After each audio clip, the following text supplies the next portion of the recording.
안녕하세요. 오늘은 동물과 문학에 대해서 이야기를 해볼 거고요. 제가 미리 읽어오시라고 말씀을 드렸던 눈 속의 에뛰드를 중심으로 동물을 먹는다는 것에 대하여, 그리고 우리는 왜 동물들을 구경하는가라는 담론에 대해서도 함께 이야기를 해보도록 하겠습니다. 네, 먼저 첫 번째로 눈 속의 에뛰드라는 책을 함께 살펴볼 건데요. 다와다 요코라는 작가를 이제 우리가 오늘 같이 이야기를 해보려고 해요. 다와다 요코는 이력이 굉장히 특이한 작가인데요. 도쿄 출생의 작가로 일본인이지만 독일어로 글을 쓰는 작가입니다. 1979년에 시베리아 횡단열차를 타고 독일로 건너간 경험이 굉장히 중요하게 작용했으며 이후 독일에서 석박사를 취득한 작가입니다. 이 책, 눈 속의 에뛰드도 독일어로 쓰여져서 한국어로 번역된 책인데요. 이게 원래는 일본어로 눈 속의 연습생이라는 제목으로 출간이 되었다가 이후에 다와다 요코가 직접 그 글을 독일어로 번역하고 그것이 이제 비교적 최근에 한국어로 번역이 된 거예요. 모국어가 아닌 언어로 쓰여지는 글의 경험과 그 글을 읽는 체험을 소중하게 여기는 작가입니다. 이 책은 북극곰 크누트의 이야기를 모티프로 해서 쓰여졌는데요. 이 사진에서 보실 수 있는 이 곰이 바로 크누트입니다. 크누트는 3부에서 등장한다고 하는데 저희가 한번 이제 차근차근 곰에 대한 이야기를 해볼 거고요. 우선은 2005년도에 독일 베를린 동물원에서 태어난 북극곰 크누트는 태어나자마자 어미로부터 버림받아서 사육사들의 손에서 길러졌습니다. 제가 서치를 해봤더니 이 크누트가 굉장히 인기가 많아서 전 세계적으로 크누트 마니아 현상을 불러일으키기도 했다고 해요. 소설에서도 크누트는 토스카의 아이로 등장하는데 실제로도 방토스카의 아이라고 하고, 이 토스카는 캐나다 태생으로 동독에서 서커스 공연을 했던 곰이었으며 아이인 크누트를 낳은 후 어떤 이유에서든지 방치를 했다고 합니다. 어미가 버린 새끼인 크누트를 자연의 섭리에 맞게 죽도록 놔두는 것이 옳은가, 아니면 사람이 길러도 되는가에 대한 논의가 분분했다고 하고요. 크누트의 성장 과정은 전 세계에 생중계가 되었대요. 여느 동물원 동물처럼 크누트는 유리벽을 사이에 두고 관객들에게 전시되었습니다. 이 크누트가 4살이 되었을 때 경련을 일으키다가 연못에 빠져 사망했는데 그 과정 역시 700여 명의 관객들에게 전시가 되었어요. 또한 크누트의 사체는 또다시 박제되어 전시되었다고 하는데요. 저는 이것들을 조사하는 과정에서 굉장히 크리피한 감정을 느꼈어요. 베를린 동물원은 크누트를 굉장히 상업적으로 이용하는데요. 상표 등록도 하고 인형도 만들고 홍보에 적극적으로 이용을 했다고 해요. 우리가 이것들에 대해서 윤리적으로 시비를 따지기 이전에 근본적으로 동물의 전시에 대해서, 인간들이 동물을 바라보는 시선에 대해서 생각해 볼 필요가 있다고 느꼈습니다. 앞서 소설에 대해서 이제 소개를 한번 해볼게요. 아직 이제 제가 3가지, 지금 밖에서 소리가 굉장히 시끄럽게 나고 있죠. 자, 저는 이 책을 너무 재밌게 잘 읽었는데요. 이 소설은 3부로 나뉘어져 있고 크게는 북극곰 3대의 이야기입니다. 1부에서는 익명의 북극곰 익명의 북극곰이자 할머니 곰인 작가 곰이 등장하고요. 2부에서는 이 익명의 곰의 딸인 토스카가 등장합니다. 토스카는 발레리나의 꿈이 좌절되어서 서커스단에서 공연을 하는 곰이고요. 되게 흥미로운 점은 이 익명의 북극곰은 인간의 언어, 러시아어와 독일어를 구사하는데 토스카는 인간의 언어를 할 줄 모른다는 것입니다. 3번째 곰이 바로 앞서 이야기한 크누트라는 곰으로 실제 동물과 마찬가지로 동물원의 곰으로 등장한다고 합니다. 1부에서는 익명의 북극곰 시점으로 이야기가 전개되는데요. 자서전을 써서 스타가 된 익명의 북극곰 이야기입니다. 2부에서는 서커스 조련사 바바라 시점으로 이야기가 전개되고요. 익명의 북극곰으로부터 버림받은 토스카를 바바라가 입양해 서커스장의 곰으로 키워 자서전을 대신해서 쓰는 이야기입니다. 3부에서는 이 토스카의 아이인 크누트 시점으로 이야기가 진행되는데요. 흥미로운 점은 처음에 3인칭 초점화자에서 이야기가 진행되다가 크누트가 자의식을 갖게 되는 시점부터 1인칭 시점으로 변환된다는 거예요. 저는 1부를 굉장히 재미있게 읽었는데요. 이 익명의 북극곰이 너무 사랑스러워서 여러 가지 페이지들을 지금 제가 스크랩해왔어요. 이 장면들에 대해서는 간략하게 패스를 하고요.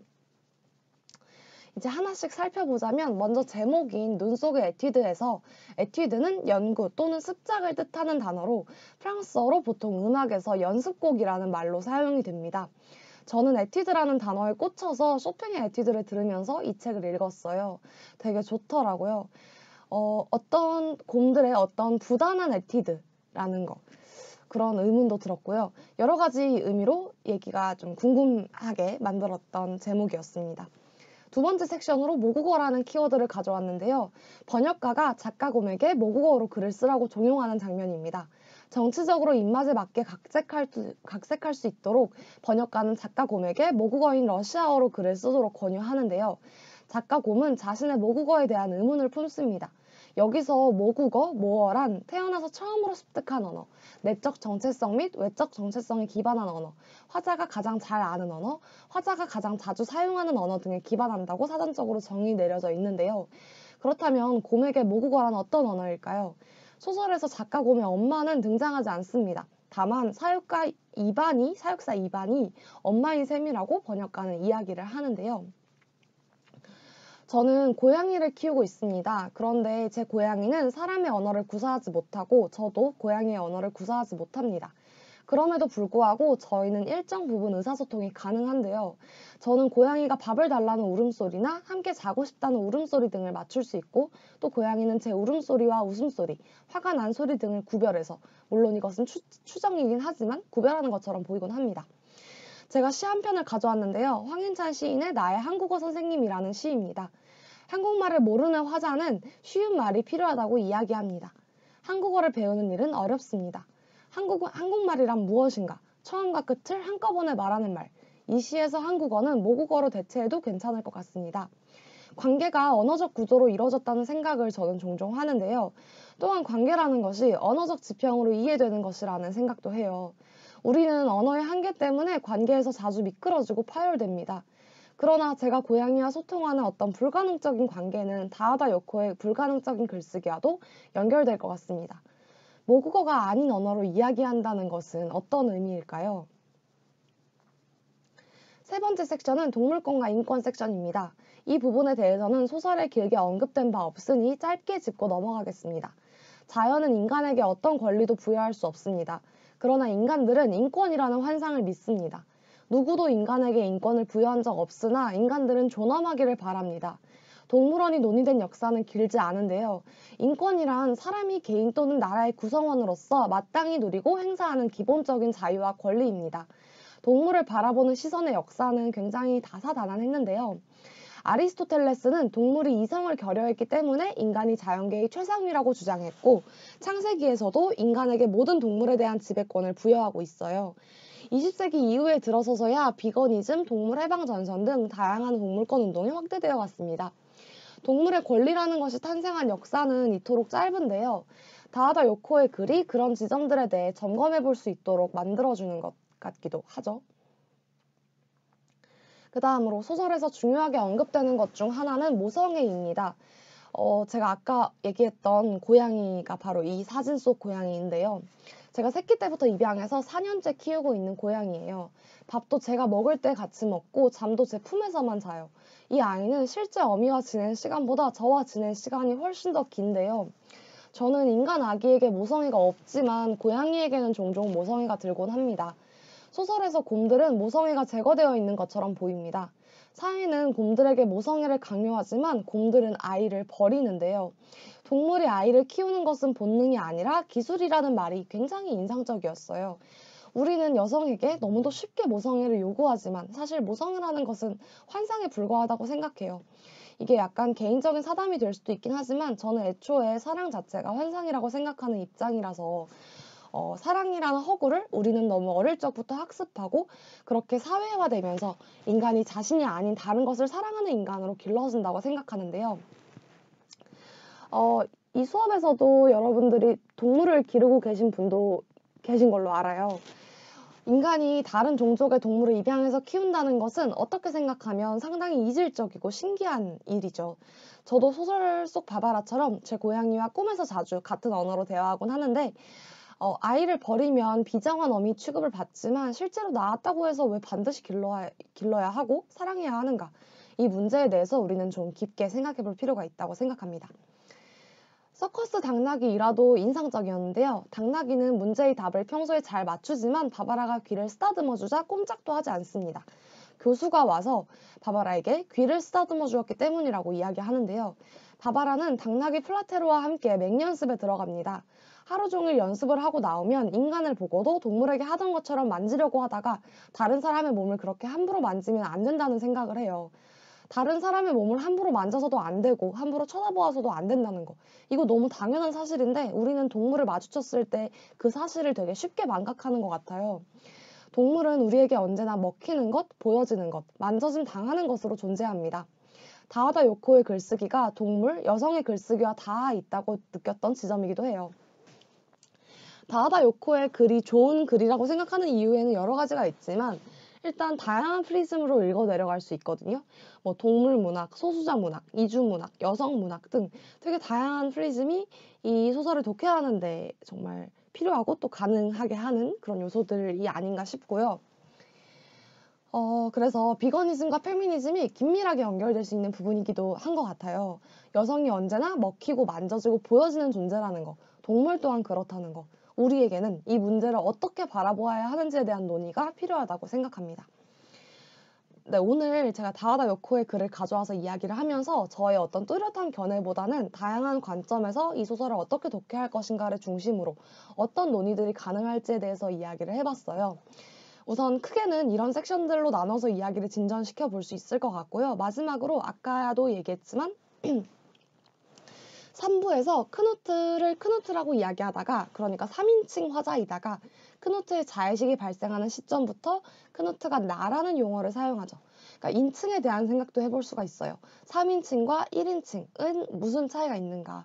그러니까 우리가 3인칭이라고 믿고 있었지만 그것은 사실 1인칭이었고 크누트가 크누트를 나라고 인식하게 되었던 어떤 계기 같은 것들 이런 것들을 조금 생각을 하면서 다음 책을 넘어가 봅시다. 두 번째 책은 동물을 먹는다는 것에 대하여라는 조너선 사프란 포어의 글입니다. 다들 공장식 축산의 현실에 대해서 오고 가다 한 번쯤은 들어봤을 것 같기도 해요. 우선 분명히 해야 할 것은 저는 완벽한 비건이 아닙니다.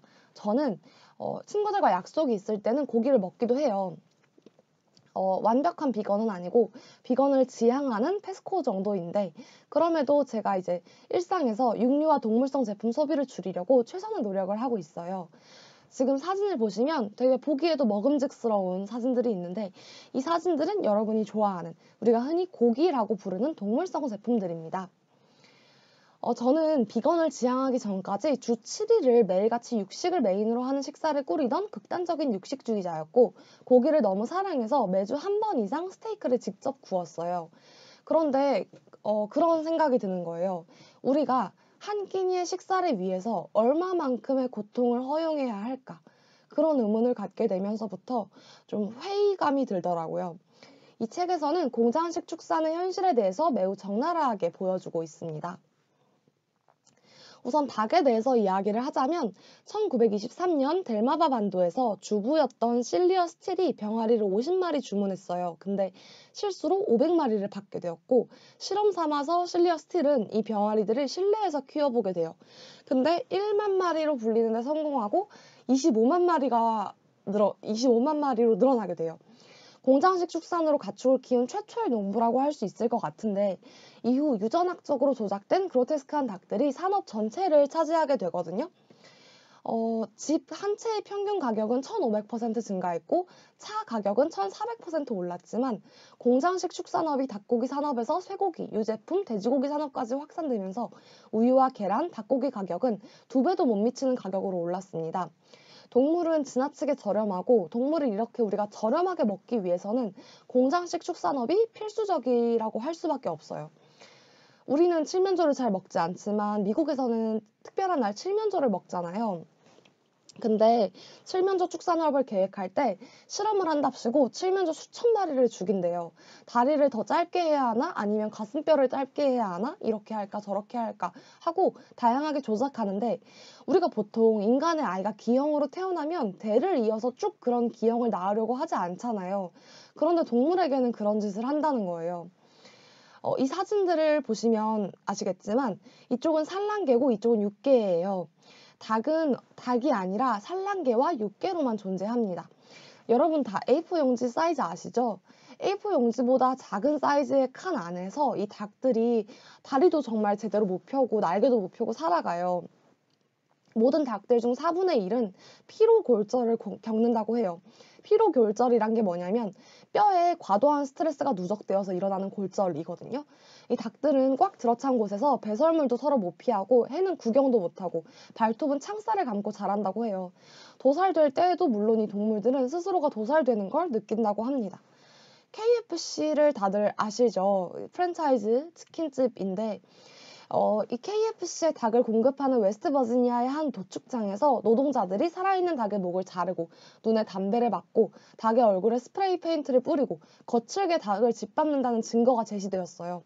근데 그게 단순히 그 업체의 실수다, 그 업체의 잘못이다 라고 하기에는 그 업체는 그 해의 우수 공급 업체로 선정된 업체였다고 해요. 그러니까 너무나 일상적인 일이라는 거죠. 이런 좁은 공간에 갇혀 있으니 닭들은 공격성이 극화되기 때문에 서로를 쪼개 되는데요. 서로를 쪼지 못하도록 부리를 자르고 불로 쥐집니다. 물론 이 과정은 마취 없이 이루어지고요. 육개들에게는 생후 첫 주 동안 병아리 시기 내내 하루 24시간 조명을 켜준다고 해요. 이렇게 하면 닭들이 더 많이 먹게 되는데 그 다음에 4시간쯤 조명을 꺼서 재운대요. 딱 살기 위해 필요한 만큼만 재우는 거죠. 이런 환경에서 자란 닭들이 건강할 리는 만무하겠죠. 불구는 기본이고 시력 상실, 뼈에 박테리아 감염, 척추 탈골, 마비, 뇌출혈, 빈혈, 호흡기 질병 등 다양한 질병을 안고 닭들은 살아가게 됩니다. 이렇게 질병에 감염된 닭들이 우리의 식탁 위에 놓이게 되고요. 실제 연구 결과 95% 이상, 그러니까 사실상 거의 모든 닭들이 대장균에 감염되어 있었으며 8%는 살모넬라균에 감염되어 있었고 70에서 90%는 캄필로박터균에 감염되어 있었다고 해요. 그리고 이 닭들을 이제 먹기 전에 냄새와 진흙, 박테리아를 제거하기 위해서 염소에 담근대요. 우리가 닭의 맛이라고 느끼는 것을 제공하기 위해서 새들에게 국물과 소금물을 펌프로 주입하고 이 일련의 과정은 닭을 증량할 수 있기 때문에 닭의 값을 높이는 데에도 효과적이라고 합니다. 돼지에 대해서 이야기를 해보자면 과학자들이 돼지에게 언어가 있다는 것을 입증했어요. 돼지들이 인간이나 서로가 부르면 오고 장난감을 가지고 놀고 곤란에 빠진 다른 돼지들을 도우러 가는 모습을 관찰했어요. 물고기 역시 이제 복잡한 둥지를 짓고 일부 일처제를 유지하며 다른 종과 협동해서 사냥을 하고 도구를 사용하고 서로를 구별해서 인식한다는 게 밝혀졌는데요. 우선 돼지를 먼저 이야기해보자면 돼지를 도축할 때 전기 충격기로 먼저 기절을 시킨대요. 이때 80%가 기절하고 기절하지 않은 돼지들은 기절시키기 위해서 두개골에 쇠조각을 박아 넣는다고 해요. 그 다음에 돼지의 발을 매달아서 묶고 칼로 목을 쳐서 죽인 다음 털을 뽑고 반으로 가른다고 합니다. 돼지고기 산업이 만들어낸 돼지는 다리와 심장에 문제가 더 많고 흥분을 더 잘하고 공포, 불안, 스트레스도 더 많이 느낀다고 해요. 게다가 돼지의 꼬리와 이빨을 제거하고 사육하고 다륙부진인 돼지들은 뒷다리를 잡아서 흔들다가 콘크리트 바닥에 머리부터 세게 내리친대요. 이것은 매우 흔한 것이고 패드개치기라고 부를 정도로 자연스러운 절차라고 합니다. 그러니까 고기로 팔리지 않는 상품성이 없는 돼지를 안락사시킬 비용을 아끼려고 그렇게 잔인한 방식으로 죽이는 거죠. 인간이 돼지를 소비하는 방법은 되게 그로테스크한데요. 인간들이 소비하는 돼지의 이미지는 멍청하고 더럽고 게으르고 우둔하고 개걸스러운 것이에요. 그런데 돼지는 감정을 느끼고 지능이 있고 깔끔하며 움직이기를 좋아하는 동물이라는 게 사실은 그렇다는 게 밝혀졌죠. 소의 경우에는 육소와 젖소가 있습니다. 젖소는 젖을 짜내기 위해 1년 365일 24시간 임신 상태여야 합니다. 인간이 젖소의 생식기에 손을 강제로 집어넣어 임신을 시키는데요. 강간당한 소들에게 짜낸 젖을 인간이 먹게 되는 거예요. 일반적으로 소는 12초 만에 타격을 받고 의식을 잃거나 반쯤 의식이 있거나 완전히 의식이 있거나 이 세 가지 중에 하나인 상태에서 칼로 목의 경동맥과 경정맥이 끊어진 뒤 피가 완전히 다 빠지게 방치된 후 이 과정에서 숨이 즉시 끊어지지 않고 이때 한 노동자는 소들이 미친 듯이 눈을 깜빡이고 목을 이쪽 저쪽으로 뻗으면서 주위를 둘러본다고 진술했어요. 그 이후에 소는 가죽이 머리에서부터 벗겨지고 이때에도 물론 의식이 남은 소들이 있고 종종 가죽이 벗겨지는 도중에 거칠게 발차기를 하기도 한다고 해요. 그럴 땐 뒷머리에 칼을 찔러 넣어 척수를 끊어낸다고 합니다. 아무튼 머리 가죽을 다 벗기면 다리를 잘라냈는데요. 그때도 물론 의식이 남은 소들이 있어요. 그냥 큰 가위로 아랫부분을 잘라버리고 소들이 미쳐 날뛰는데 소의 가죽을 완전히 벗기고 내장을 꺼내고 반으로 절단하고 나면 우리의 식탁에 오르는 스테이크가 완성이 됩니다. 공장식 축산 농장에서는 매 끼마다 동물들에게 약을 먹이는데요. 가금류 축산에서는 이게 거의 필수적이라고 해요. 그 결과 농장 동물들은 병이 나기도 전에 항생제를 먹는 거예요. 그러므로 약에 강한 병원균이 생겨나게 되고 항생제에 대한 저항력이 퍼져가고 살균제에 내성을 가진 바이러스가 생겨나게 되고 이것은 사람들의 삶에도 영향을 끼치는데요. 신종플루, 사스, 코로나 바이러스 등 이런 신종 바이러스가 발생했을 때 이것의 원흉으로 사람들은 동물을 지적하는데 이게 되게 어처구니 없는 일이에요. 인간이 동물에게 항생제를 먹여놓고 동물에게 병이 생겨서 인간에게 옮자 동물을 탓하는 꼴인 거죠. 그러니까 사실 모든 것의 원흉은 바로 인간인 셈이에요. 물고기의 경우에도 별반 다를 것은 없는데요.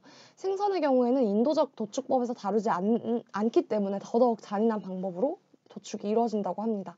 의식이 있는 채로 얼음 속에 던져진 후 길게는 14분에 걸쳐 천천히 고통스럽게 죽어가는데 대부분의 어류들은 살아있는 채로 조리를 당하기 때문에 제가 여기 레퍼런스로 걸어둔 이 영상은 되게 충격적이었는데요. 그냥 단순하게 이 쌀개들을 요리하는 장면이에요.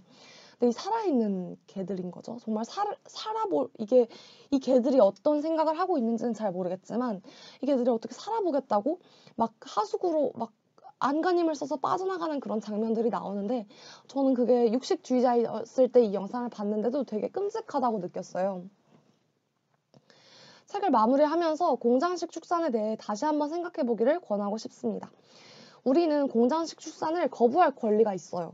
지금까지 설명한 모든 것들과 나의 한 끼니 식사가 맞바꿀 만한 가치가 있을까 생각해 봤을 때 과연이라는 거죠. 게다가 공장식 축산의 동물권 유린적 문제에 대해서만 이야기했지만 공장식 축산은 환경 파괴적 측면에서도 어마어마한 비경제성을 자랑하고 재차 강조하지만 저는 완벽한 비건이 아니고 그럼에도 생활에서 동물성 제품을 배제하고 보이콧하려고 노력하는 중이에요. 이번 기회에 다 같이 이야기해보면 좋을 것 같아서 가져왔습니다. 마지막으로 존 버거의 본다는 것의 의미라는 책에 실려있는 왜 동물들을 구경하는가 라는 아티클을 잠깐 이야기해볼게요.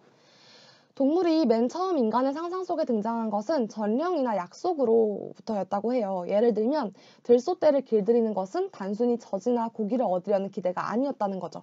가축이 된 동물들은 마술적인 기능을 가진 것으로서 신탁이나 희생제의와 관련된 것이었다고 해요. 동물이 사람에 대해 주시할 때 그것들의 시선은 정중하고 조심스럽다. 그 동물은 당연히 다른 종의 동물을 마찬가지의 방식으로 쳐다보게 된다. 그 동물은 인간을 주시하는 특별한 시선을 가지고 있는 것이 아니다. 하지만 인간을 제외한 그 어떤 다른 종의 동물도 그 동물의 시선을 친근한 것으로 인식하지 않을 것이다. 다른 동물들도 그러한 시선을 고수한다. 인간은 자기 자신이 그러한 시선에 담리하고 있다는 사실을 깨닫게 된다. 동물은 뭘 이해라는 좁은 시면의 건너편에서 인간을 뚫어져라 본다. 인간 또한 유사한 그러나 동일하지는 않은 물 이해의 10년 건너편에서 바라보고 있는 것이다. 그리고 이 점은 그가 어디를 보건 마찬가지이다. 그는 언제나 무지의 공포를 건너 바라다보고 있다. 따라서 그가 동물들에 의해 보여짐을 당할 때 그는 그의 주위 환경이 그에 의해 보여짐을 당하는 것과 마찬가지로 그도 보여짐을 당하는 것이다. 이러한 사실에 대한 그의 인지가 동물의 시선을 친근하게 느껴지도록 만드는 것이다. 그럼에도 불구하고 동물은 별개의 종이며 결코 인간과 혼동될 수 없는 것이다. 다하다 요코의 글을 잠깐 다시 끌어와서 다하다 요코의 소설이 주목받았던 까닭은 백곰의 시점에서 글을 썼기 때문인데요. 이 백곰의 시점, 그러니까 아리스토텔레스의 동물사를 보면 동물을 인격화하는 대목이 있어요. 19세기까지 인격화는 인간과 동물 사이의 관계에서 없어서는 안 될 부분이었어요. 인격화는 지속적으로 사용된 동물을 이용한 은유의 잔재였던 거죠. 그러나 지난 2세기 동안 동물들은 점차 사라졌는데요. 오늘날 우리는 동물들이 존재하지 않는 삶을 살아가고 있습니다. 우리는 의인화를 유치한 것으로 여기게 되었어요. 결정적인 이론적 단절은 데카르트적인 이분법이 발단이었는데요. 데카르트는 동물에 대한 인간의 관계에 함축된 이원성을 인간 내부로 내면화해서 육체와 영혼을 완전히 나누고 육체를 물리학과 기계학의 법칙에 넘겨주었고 동물들은 영혼을 가지고 있지 못한 것이기 때문에 기계적 모형으로 격화되었습니다. 다들 우리 지난 시간에 수업했던 데카르트 그리고 근대성에 대해서 한번 떠올려 보면 좋을 것 같은데요. 제가 그때도 이야기를 했지만 근대성이라는 거, 그러니까 데카르트적 이분법이라는 거, 정신과 물질 그리고 정신과 육체 이렇게 레디컬하게 이분화를 해서 정신이 우월한 것으로, 물질이 격화되는 것으로. 그런데 이 동물들은 정신이라는 것, 영혼이라는 것을 갖고 있지 않기 때문에 인간보다 열등한 존재로 격화가 되었다는 거예요. 그래서 20세기 이후 동물들은 노동에 적극적으로 동원이 되었는데요. 이후 소위 후기 산업사회가 도래한 다음 동물들은 원료 취급을 받게 돼요. 그러면서 상품으로 가공이 되었어요. 그런데 아이러니하게도 애완용 동물의 숫자는 점점 늘어나고 있어요. 제가 반려동물이라는 말이 더 피시하다는 걸 알지만 애완용 동물이라는 말을 사용할게요. 존 버거의 분석이 이제 바로 그러한데요. 과거에 가축을 기르는 것과 비교해보면 애완용 동물이라는 것은 상당히 현대적이고 독특한 개념이에요. 우리가 애완용 동물을 기를 때 그 동물로부터 젖이나 고기를 얻기 위해서 기르는 게 아니죠. 그렇다고 해서 제의를 하거나 뭔가 어떤 전령으로서 동물을 바라는 것도 아니에요. 단순히 보기 위해서 기르는 거죠. 그러니까 동물을 본다는 것에 대해서 한번 생각해 보자는 거예요. 구경거리로 번영된 동물은 다양하게 소비되는데 언제나 동물은 관찰되는 대상이에요. 동물들은 우리를 관찰할 수가 없는 거죠. 동물원은 일상생활에서 동물들이 사라지던 시기에 발명되었는데 사람들이 동물을 구경하기 위해 찾아가는 동물원은 사실 그러한 만남이 실제적으로는 불가능하다는 점에 대해서 하나의 경계이고 인간과 동물의 관계가 고립되었다는 어떤 묘비명인 셈이라고 이야기를 하고 있어요. 동물원은 동시에 부와 권력을 과시하는 수단이 되어 오기도 했는데요. 19세기 근대 식민지 개척 국가들의 국력을 보증해주는 것이기도 했습니다. 동물들의 포획은 멀리 떨어진 이국적인 땅의 정복을 상징적으로 나타내주는 것이기도 했고 동물원의 이국적인 동물들을 기증하는 것은 어떤 굴욕적인 외교 관계를 상징하는 것이기도 했어요. 그런 의미에서 동물원은 이런 어떤 자본주의, 자유주의 시장과 정말 긴밀하게 맞물려서 작동한다고 이야기를 할 수 있을 것 같아요. 사람들은 왜 동물원에 갈까요? 생각해보면 저도 어릴 때 동물원을 되게 좋아했거든요. 제가 가장 좋아하는 동물은 호랑이예요. 저는 실제로 호랑이를 보는 게 너무 좋아서 성인이 된 다음에도 부끄럽지만 동물원에 몇 번 자주 갔던 것 같아요. 근데 이제 어릴 때 특히 많이 갔죠. 학교에서 다 같이 체험학습을 가기도 하고. 근데 아이들이 동물원에 왜 가느냐라고 했을 때 생각해보면 호기심 때문인 것 같아요. 근데 이 호기심이라는 것은 너무도 광범위하고 막연하고 개인적인 것이에요. 동물원의 관객 대다수가 어린아이인데 이 산업화된 세계에서 살고 있는 아이들은 장난감, 만화, 영화, 온갖 종류의 장식들과 같은 동물의 형상들에 둘러싸여 있습니다. 동물 모양을 본뜬 제품이 중산층 아이들의 장난감이 된 것은 19세기 이후부터였어요. 20세기 이후로 넘어서면서 디즈니와 같은 광범위한 전시 및 판매 조직의 도래와 함께 모든 계층의 아이들에게 이런 동물 모형이 보급되었고요. 아이들이 동물원에 가는 이유는 결국 그 복제품들의 원물을 보기 위해서입니다. 그런데 막상 동물원에 가보면 아이들은 실망해요. 동물원에 어떤 단골 대사 같은 게 있죠. 쟤는 왜 잠만 자? 쟤는 왜 가만히 있어? 엄마, 쟤는 왜 안 움직여? 이런 대사들이 들려오죠. 동물원은 어쩔 수 없이 인간을 실망시키는 거예요. 내가 그러하리라고 믿었던 것에 미치지 못하는 거죠. 그러니까 동물원이라는 공간은 인위적인 공간이고 소품 하나하나 인간의 손길이 닿지 않은 곳이 없어요. 이 동물들의 시선은 맹목적으로 허공을 향하거든요. 그러니까 동물원에 가보면 정신병리적으로 문제가 있는 동물들이 굉장히 많아요. 허공을 보고 있거나 같은 자리를 빙빙 돌거나 구석에서 잠만 자거나 굉장히 여러분이 한번 생각해 보세요. 같은 공간에서 하루 종일 갇혀서 보여짐을 당할 때 내가 미치지 않고 과연 생존할 수 있을 것인가 라고 생각해 봤을 때 과연 우리가 그런 공간 안에서 정상적으로 삶을 영위할 수 있을까요? 이 동물들은 그래서 점점 미쳐가죠. 이 동물과 인간 사이에 오가던 시선이 단절되었음을 의미하는데요. 인간은 고립된 종인 셈이에요. 동물원이 그 경계표가 되는 이러한 역사적인 상실은 자본주의적 문화에서 이제 다시는 되찾을 수 없는 것이다 라고 하며 이 아티클은 마무리가 됩니다.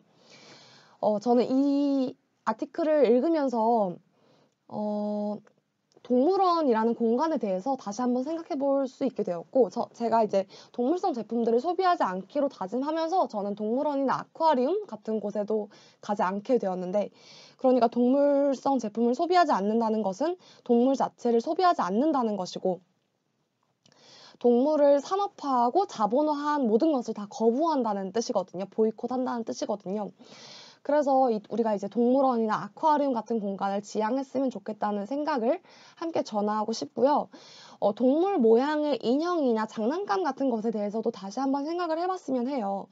우리가 동물 모양의, 동물이 귀엽게 캐리커처된 그림이나 동물 모양의 어떤 인형, 제품들, 이런 제품들은 사실 우리가 보고 싶어하는 동물의 어떤 지점들인 거죠. 실제로 토끼가 그렇게 생겼나요? 실제 토끼를 보면 토끼를 캐리커처화한 인형과 똑같이 생겼나요? 우리가 보고 싶어하는 동물의 어떤 지점들을 가져다가 상업적으로 상업화해 놓은 것이 그런 제품들이라고 이야기를 할 수 있는데, 그런 것들에 대해서도 우리가 문제의식을 가지고 소비를 해야 한다라는 말을 하고 싶어요. 다하다 요코의 눈 속의 에뛰드와 맞물리게 우리가 오늘 두 권의 책을 함께 읽어보면 좋을 것 같다는 생각이 들었고, 익명의 북극곰, 토스카, 크누트의 시선과 동물원 동물들의 시선에 대해서도 한번 생각을 해보면 좋겠다는 생각이 들어요.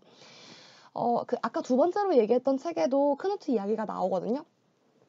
기회가 된다면 다하다 요코의 책뿐만 아니라 그 나머지 두 권의 책에 대해서도 꼭 한번 읽어보는 시간을 가졌으면 좋겠습니다. 제가 오늘 이거 테스트 영상으로 녹음을 해서 되게 빠르게 수업을 진행하느라 약간 놓친 부분들도 있는 것 같은데요. 궁금한 점이 있으면 제 메신저로 언제든지 연락을 해주시고요. 이게 실시간 수업으로 원래 진행되었던 수업인데 제가 백업용 파일로 만들어 놓으려고 이렇게 녹음을 하게 됐어요. 일단 이 녹음 파일은 유튜브에 비공개 영상으로 업로드를 해놓을 계획이고요. 필요한 학생들에게 링크를 보내줄 생각입니다. 그러니까 이 영상을 다 시청한 후에는 제게 궁금증과 혹은 오늘 수업에서 다뤘던 것들 중에 이야기하고 싶은 지점들, 아니면 수업 이전까지는 의식하지 못했지만 수업 이후로 의식하게 된 것들, 혹은 수업에서 다룬 책들 중 누군가에게 소개하고 싶은 책, 혹은 제게 소개하고 싶은 책, 이런 것들을 다양하게 저한테 전달해주면 감사하겠습니다. 이상으로 오늘 수업을 마치겠습니다. 감사합니다.